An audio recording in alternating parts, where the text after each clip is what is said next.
多一门语言，多一条路。It means like a new language, a new path. When you get a new language, you get a new way. It opens you new doors. 那么在今天的节目里边呢，我们要面对2个城市，一个是中国的北京，一个是英国的伦敦。还有红丸子、白丸子、酥炸丸子、南煎丸子、干夹丸子、饸饹丸子、三鲜丸子、自喜丸子、通化丸子、豆腐丸子。去尝尝有你却不知道哪里去了。3、2、1，走！我的名字叫杰代，非洲喀麦隆是我家，从小我就爱中国。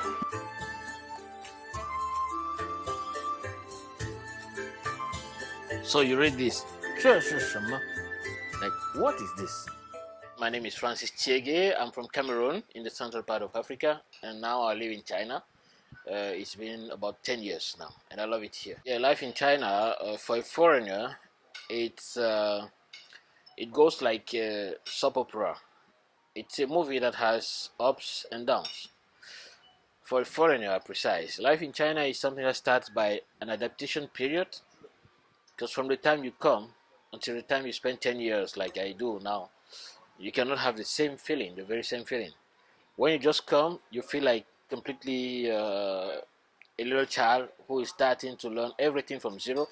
Here in China, you need to go through this process of learning it, and it takes time.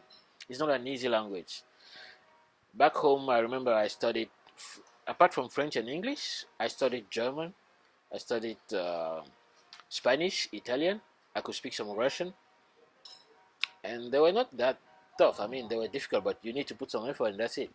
But with Chinese, you really need to sit down calm and to confess to yourself that you are empty. And this influences your behavior, your psychological, your state of mind.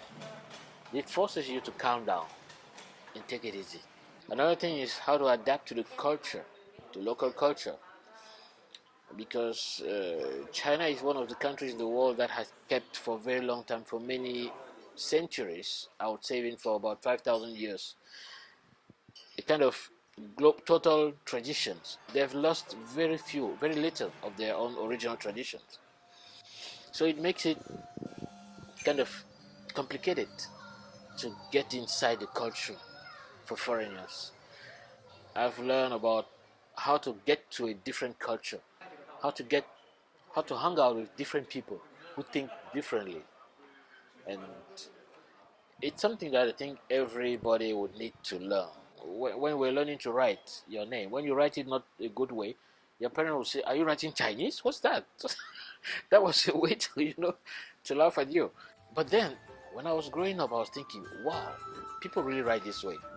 So what if I could write or read some Chinese?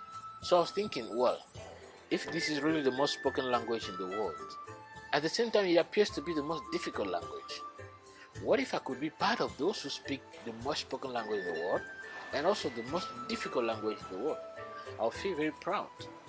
I've been going through a great experience. I would even exaggerate saying that these have been the 10 best years of my life in terms of learning.